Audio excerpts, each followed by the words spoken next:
I'm Jess Dakotas.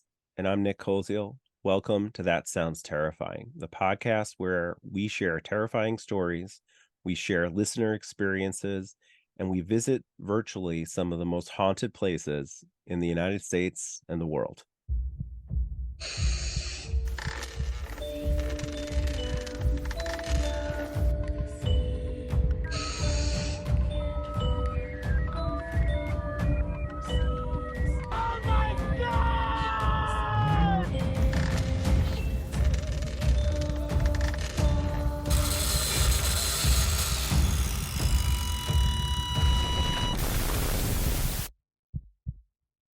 Welcome back, listeners. Today we are, it's just Nick and I, no guests today, but we have some really great stories because I guess we kind of do have a guest. Nick's going to be reading some very, I guess, personal stories from his family that his dad sent him. Mhm. And I'm very excited to hear more about that. So, without further ado, Nick, you want to take Yeah, we over? we can kind of jump right in, but these Cool. took a little while to get from my dad, and originally we were trying to get him on the show, but he's like, "Heh, why don't you just read them?" So that's what we're gonna do. Mhm. And so there's a couple stories here, and they're not incredibly long. But I think I've shared with people on the show that my dad is kind of sensitive to things that were going on, and I got a little bit of that too, and I know we had some people that were interested in hearing what he was sensitive to and what he's seen and what he's experienced. So that's kind of where these came from. So I'll start with the first story. So here we go. On a warm summer night, my best friend Gregory and I were sitting in my back porch. It was a warm night. We were eating watermelon and trying to see who could spit out the seeds the farthest. Our parents were inside the kitchen, talking and playing cards. Behind my house was a field. The moon was full and the stars were out. Suddenly, in the back corner of the yard, in the field, some 20 feet back, we both saw a foggy type of figure. We thought that it was some sort of glare or a reflection from the lights down by the gas station. It looked like a person standing there, covered in a white haze. We watched it for a while, and I decided I'm going to walk up to it. I told Greg to let me know when I got close. As I came up to the area, I couldn't really see it too well. He told me to stop. Right there. That's where it is. As soon as he said this, it vanished. I went back to the porch and it was gone. The lights from the station seemed the same. I didn't feel any temperature change or anything. What was watching over us? He walked up to it? Yeah, I my dad is super brave. Like I guess uh, so. you know, I don't think I could have done that. No, I don't know. I mean, it depends. It depends. Like he must not have gotten like a bad feeling from it. So, Yeah. and I like how he said what was watching over us. So he must have had like a maybe almost a good feeling or Yeah. at the very least it was indifference. Which is just very interesting to me. But I mean, like if it's negative, you'll feel that Right. negativity, that foreboding. Um unless it was trying to lure him in, but Yeah. You don't know, and you don't it's know. it's funny because, like, so a little back history about me. My parents were next door neighbors. My mother moved into a house that was newly built. I think my grandfather's house actually was the first one on the block. So we ended up, they ended up growing up together, and then like left. He went into the service, and then he ended up buying the house from my mother's parents. So I grew up in Oh, the wow. house that my mom grew up in, and my grandparents lived next door. And the neighborhood like drastically changed over the years. It was just potato fields and stuff like that when they were first there.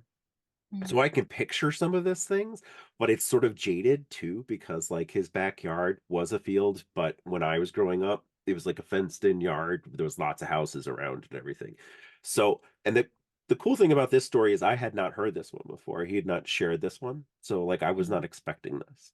But yeah, I don't know. Like you said, I'd have to be there in the situation, but I don't know if I'd like walk up and say, "Hey, tell me when I get close." And I think when my friend Gregory said to me, like, "Stop right there," I would have like jumping out of my pants, like scared. Yeah. But Yeah. so Interesting.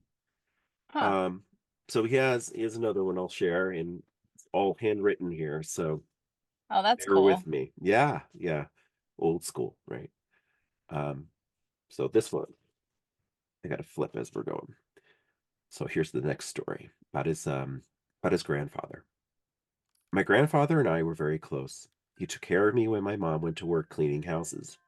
We often went for walks, and he did spoil me, even though I did give him a hard time on occasion.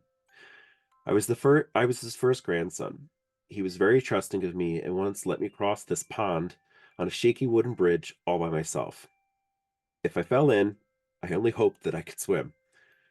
He started to get ill with some sort of stomach intestinal issues. It was probably a type of cancer. In those days, they couldn't do too much for you. Some of these things could be attributed to the experiences during World War II in Poland. They decided to do some exploratory surgery to see what was what. The old wise tale in those days was once you open somebody up like that, all the air gets in and it spreads. That's what I remember my relatives saying. It was summer, and we would go to the beach and then head to the hospital to visit. I really couldn't go inside to visit, but they said I could wave at the window and he might see me. One Hmm. day at the beach, my parents were packing up to go home and to change to go to the hospital. I said that I really didn't want to leave the beach and could I stay with our friends who lived there next door, who were with us that day. I could go sleep over that night, and my mom said, that's okay. My house and theirs were kind of right next door, and we had a lot in between. Mom and dad were in the hospital, and I stayed with the neighbors. During the night at 12 p.m., I woke up straight out of my bed. I looked at the clock and then looked out the window. All the lights were on at my house. This was not good. I knew something was wrong. The next morning, I went home and I found out and was told that my grandfather had passed away. There's a tremendous feeling of guilt and sadness. We got through the day and it went into the night. It was summer and the windows were all open and the air was warm and humid. I was sleeping with a sheet over my body, and suddenly it got very cold in the room. I heard a voice, and I looked up to see my grandfather standing over me. He spoke to me in Polish, which at that time I was well versed in. He told me, don't cry anymore. I'm okay. It's okay. I got a little scared and I took the sheet, covered my face, and then I quickly took the cover off and he was gone. Why did I do this? It made me cry even more. The next morning, I came downstairs and went to see my mom. I told her what had happened. She smiled and said he came to visit her too. I wonder what he said to her. Yeah, I don't know. He never shared that part of the story, at least not to my recall. Most of these things he told me when I was pretty little. And so when I approached him and asked him to kind of retell the stories for the podcast, I think it was around Thanksgiving, and I got these letters um, about a week and a half ago, 2 weeks ago. So it took some time for him to kind of put the thought down to paper. But Yeah. I would have loved to know that, and I will follow up and ask that question. That's a good question. Yeah. I mean, maybe he didn't ask. I don't know. Yeah. Um, yeah. Dream visitations are so interesting. And just for our listeners to know, this is the first time I'm hearing them from Nick because he's kind of kept them real close to the chest because Yeah. they are so personal. Um, and yeah, so I did know that there was a dream visitation story, but I had no idea what it was going to be about. Hmm. But that's really neat. So but he wasn't even dreaming. That was a real, he was Yeah. awake. Yeah. He was wide awake. And yeah, and I mean that poor little boy, right? Like Hmm. he put the covers over his head because that's scary. But then he was, Yeah. that makes me want to cry because he was like, "Oh my God, why did I do that? That was my grandpa. Like I love Right. him." you know. But the grandpa probably didn't want to scare him, just wanted to give him love and, comfort, you Yeah. know. Yeah. But he probably would have disappeared anyways at that point, right? Like, I Hmm. love you, goodbye, sort of thing. Don't cry, everything's fine. Um, but yeah, that's interesting. I don't know. Thanks for sharing that. Yeah. Yeah. It was a story I do remember hearing quite frequently. I Yeah. lost actually my grandmother, his mother, pretty early in my life. And I can't remember if that story was shared. It probably was shared with me well after that. Mm, But I kind of like wish that, because I was very close to her. Like she grew up next door, and I wish that she had come to say goodbye. And like mm, that's the part of the, I guess, gift, if you would call this, like that my father has, like that I wish I had, right? That people mm, that were close to me were able to visit. But in hindsight, I think it was just that, she was loved so well and so much she didn't need to. right? Come and, Yeah. say goodbye. Like we did have a goodbye. So, whereas my dad didn't really have Right. that goodbye. So, I mean, sometimes you can be so close and need that goodbye, but I've heard many times in many stories that it'll come to a brother or a cousin or an uncle, and, like, sometimes the story doesn't get relayed for whatever reason, like, "Oh, they're not gonna believe me," or, "Oh, it was just a dream," mhm, because your grief is so strong, right? That grief yeah. is just so, so strong, and they just know that you're not gonna it just depends. I think that it's all energetic, right? Because Mhm, we're energy, and so when you're on the other side, you're your energy, right? And um, I feel like you would know if your loved one's going to be able to hear it, be receptive or not, right? mhm. Um, but yeah, I mean, I have a visitation story as well. Yeah, I mean, I, Um, I would love to hear that, and just because it's in top of mind, so I didn't have a visitation, but when my other grandfather from my mother's side passed away, and I think I shared this on another episode, but I felt that happen. Like I yeah, knew he had passed, and I think either I got a phone call or I made a phone call to kind of check in, and he had passed away. So, mhm, I had that feeling. So that's that's what happened to me, and it felt mhm, like it wasn't cold, it just felt like all the warmth and love and stuff like that, like, just went mhm. through me, right? Right, right, And then, I'm like, I just knew it was him. right. Yeah, absolutely. So, but I definitely wanna hear your story, Joss. Let's go right into Oh that. yeah, yeah, yeah. I Yeah. mean, so just along those same lines of visitation, um, as we talked about in, I think it was the last episode, was when I lived in Sleepy Hollow. Mhm. Um, I lived in a row of townhouses in Sleepy Hollow, and it was interesting because I'm from Syracuse, New York, and for our not local listeners, and we ended up in this. It was a row of 10 townhouses. We were number 8, and number 9 and number 10, or was she 11? No, it was 10. It's 10. There were 10. Um, number 10. So I was 8, then number 9, and number 10. We had all lived in Syracuse. Mhm. So our next door neighbors, they were about our age, a little bit older than us because we were in our 20s at the time, young 20s. And then there was this beautiful woman that moved in, and her name was Eileen. And she was very petite, and she had short hair because well, I didn't know this at the time, but she had had cancer. Mhm. She looked so healthy. She went to yoga, she would walk everywhere with her dog Sam, who was this big German shepherd, and we really liked these neighbors so much. And every time, so we had just gotten a dog, our dog Momo, who's still alive today, thank God. He's 12 now though. Mhm. Um, and we we just got along, all of us got along really well. And Eileen, every time I'd see her, she would say, "I'm so glad I met you. Oh, I'm so glad I met you." And you know those people that are so warm and inviting, and they just want to put love on you, like those are the people that they want to build you up. They want to make you feel warm and welcome and loved. And she had told me at one point that when she was in Syracuse, she was there with her husband, who she ended up divorcing. And she said that she would cry and be so depressed because she didn't have her family there, and she just felt stuck, right? And she just never felt at home there because she was from downstate.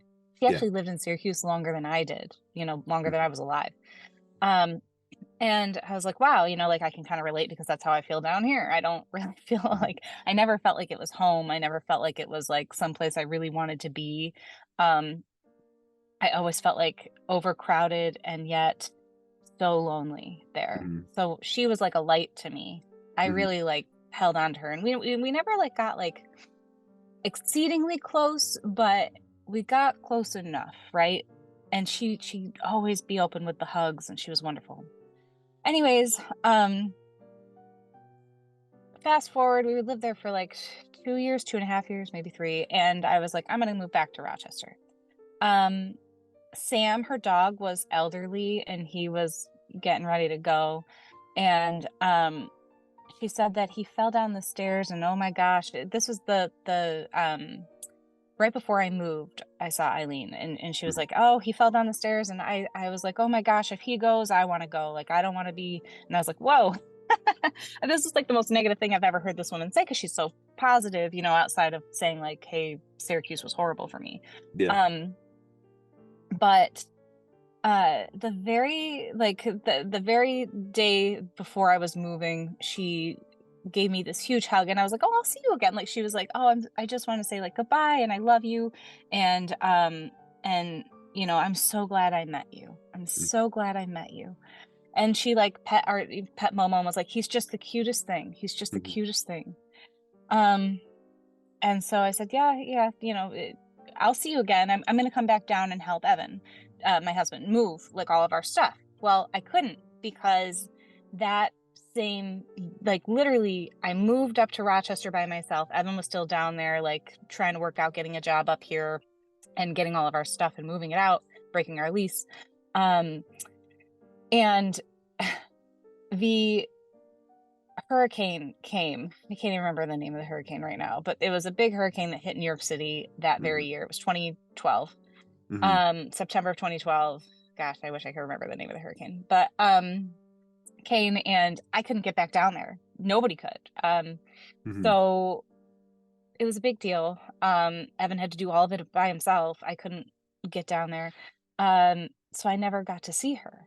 Well, we exchanged. I heard that Sam passed, the dog. He passed. And so I sent her a card, a sympathy card. And I was like, "I'm so sorry. Here's my email address." She emailed me.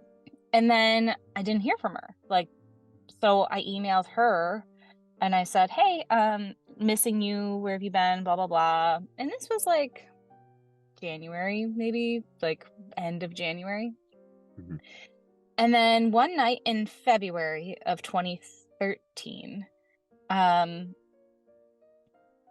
because I moved back in September or October. I moved October 1st, I moved, and then we kept in contact a little bit, but then it was silence. Um, in 20 February of 2013, I was sitting at my I was going to sleep. And I had this dream that I was in Syracuse in my old neighborhood, but around the block from my house. I don't know why this is significant, but it really stuck out to me. I was around the Mhm. block from where I grew up, in the house I grew up in, but I know the exact location. It was by these little rocks. I don't know why it's significant, but it's so, I think it's just because it's so visually real and it's exactly how it looked at the time. Like Yeah. I could see everything. And Eileen is there. And she said, "I just wanted to say I love you and I'm so glad I met you." And she gave me this big hug and I remember feeling her hug, like Mhm. her arms around me. I remember the whole experience. And I said, "I love you too. I love you too." Um and the sun was shining and I just remember like she said goodbye, you Mhm. know. Um and so I woke up that morning and I was like, "That was odd." I remembered the whole thing. And like I said, like usually I don't remember, I have to write it down really quick or I don't remember, but visitations, I remember. Mhm. So we know where this is going. I get to work that day and I look up her name on Google because I was like, something's wrong. Mhm. And I found her obituary and she had died at the end of January. Sorry. Yeah. I'm sorry. Um, I lost my mind at that moment. Like I was in such grief over that. I like fell on the floor in grief. Um and just like could not stop sobbing. I was sobbing. I couldn't get it together at my job. Mhm. Yeah. And my coworker was my friend and she came over and she was like, "Are you okay?" And I was like, "I'm not okay. I'm not okay. My friend died. My friend died." She's like, "What?" Mhm. Um, I found out that she had died. Her cancer had either recurred or she had had cancer that whole time and just didn't tell me. I wasn't sure. Um, but, and I feel bad for never asking, you know? Mhm. Um, but after I was able to kind of get myself together, I really appreciated that she came to tell me that she Mhm. passed, you know? like, hey, I'm gone, and that's why I'm not responding to you. That, like that sort of Yeah. thing. But also, just to say goodbye and I love you, I feel like you meet people in this life and they are more than just what they appear, right? Like Hmm. she's just my neighbor in a townhouse in, Sleepy Hollow, and but she was a bright light to me there. Right. And it was a soul connection to me, it was something stronger than just an acquaintance or a neighbor that you kind of know. Hmm. Even, again, we never got like super close, but there was a soul vibration thing going on there. And it was solidified to me just because she, came and said goodbye. Um, and there were other little signs that I had from her too. Like this one woman, at another place that we lived before we bought our house, at another apartment building in Rochester, this woman came and pet Momo, the dog, and she said, "I think he's the cutest thing." Like exactly the way Eileen said it, like the same way that she would say it, this woman said it the exact way. And I heard Eileen and I was like, "Oh my God, she's here," Hmm. And every time we would see an orange Honda, those orange Honda, I don't even know what they are. They're like the box looking like SUVs. Um, every time I see one, I always say, "Hi, Eileen." Hmm. Every time, because that's what she drove. Yeah. And we have a neighbor here in Fairport who looks like her. He's a male, which is kind of Yeah. funny, but like he's got he's very petite. He's got the same short hair. That's why it was important that she had short hair. Hmm. Um, he's got the same short hair as her. He just, if from far away, he looks like her, and he drives the same car. And he's had it for years Yeah. and years. And I was like, I hope he never gets rid of it. He did get rid of the one that was exactly like hers and got another one, same color. This is so funny. I wonder Yeah. if Eileen's on the other side going like, oh yeah, you like this car. Yeah. You like that color. That's awesome. Just so that she can keep saying hello. I don't know, but I just love her, and I love that she said goodbye, and I still feel her with me sometimes. Like I Hmm. said, like I know if I see these little things, I know she's here and I know she's with me. Yeah. Well, that's a beautiful story, and sorry about your loss, right?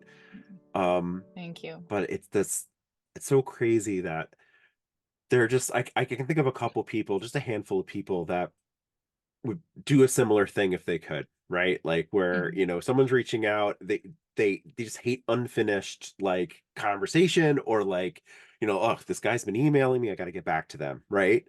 Mhm. I know that this story, there's like a deeper connection between you two, but it was just something that popped in my head as like, I can think of a couple people that like they die and like I still got to answer that email, you know? Yeah, yeah. That's me. That'll be me. I'll be like, oh, I So forgot. there was a question that we had on Terrifying Tuesday, maybe it was 2 weeks ago, where we I asked like who would you haunt, and you had a really awesome haunt your husband, take care of the kids. I'm like, but one of our other friends, another Jessica, actually wrote something about why limit it to kind of just one, you Yeah, know. yeah, yeah. So You can go yeah, I anywhere and haunt everywhere. everybody. I'm gonna answer all my Yeah, emails, right? yeah. Go to everyone. Do everything.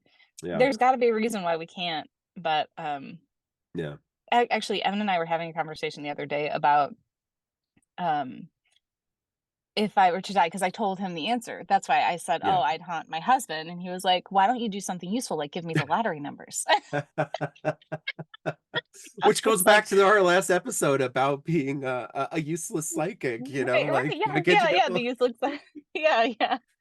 so it's full circle. That's Yeah, we should awesome. have we should have named that episode "The Useless Yeah. Psychic." So But yeah, I was like, oh well, I thought helping with the kids was useful, but if you prefer lottery numbers, that's awesome. That's awesome.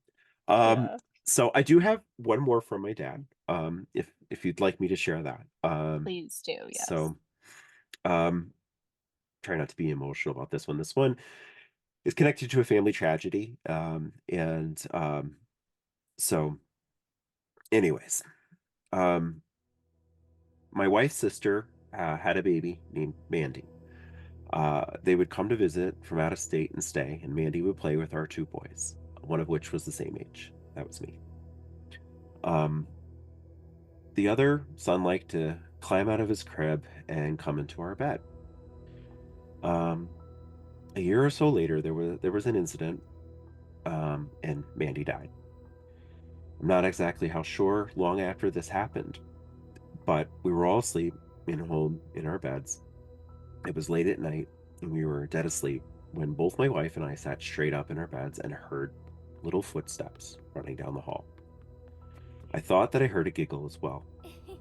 Okay, my little guy's out of bed, running around. All the lights come on, and we check the boys, and they're both sound asleep.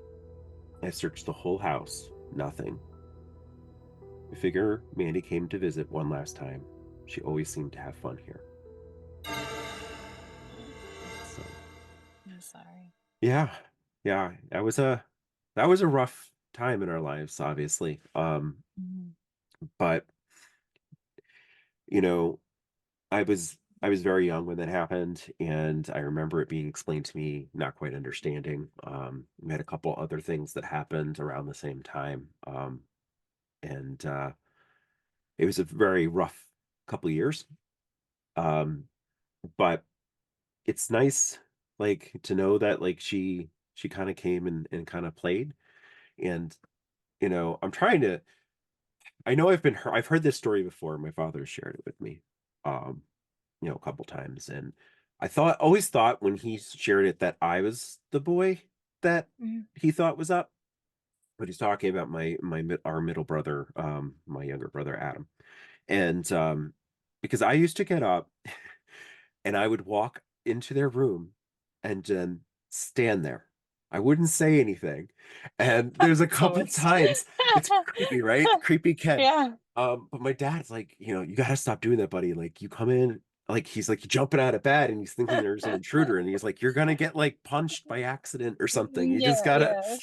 So, um, but but yeah, yeah. So I know there's a couple more details that he's either maybe I in my little child brain made up, that I felt like happened.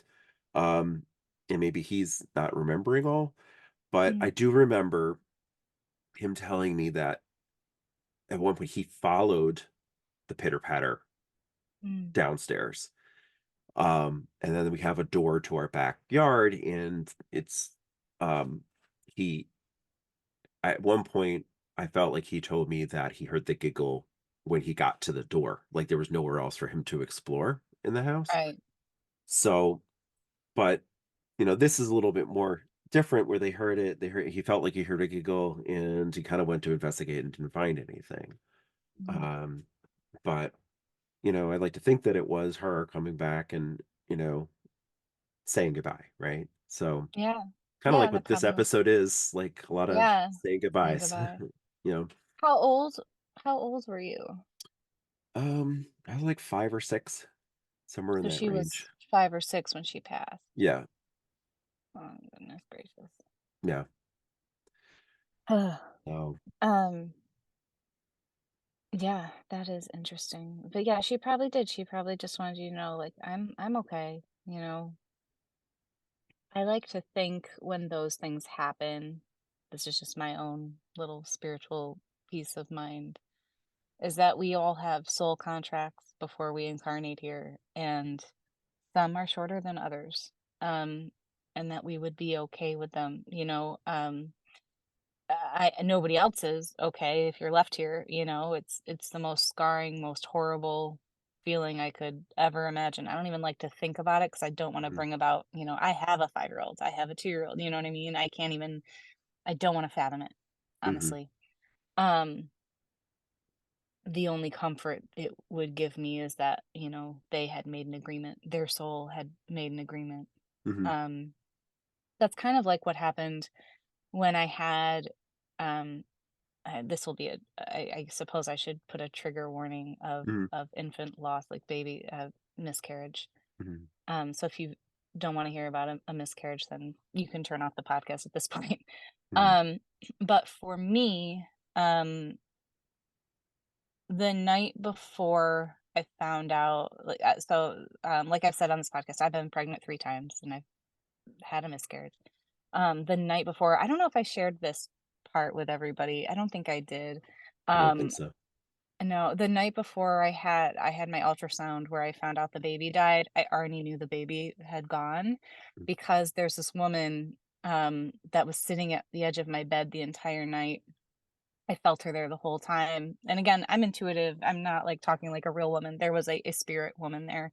Mm-hmm. Um, and she had light hair and blue eyes, and like I wrote it all down because I didn't want to forget any details. But the entire night she sat with me and she just kind of told me and comforted me and said, I just couldn't come. I just couldn't. It was the baby's soul, like I just Mm-hmm. couldn't do it this round. I couldn't be there. I can't do this again. And she told me that she had unalived herself in her past life, and like maybe this is all bullsh, like Mm-hmm. maybe, but to me it felt very real, and I knew going into that ultrasound that that baby was not there.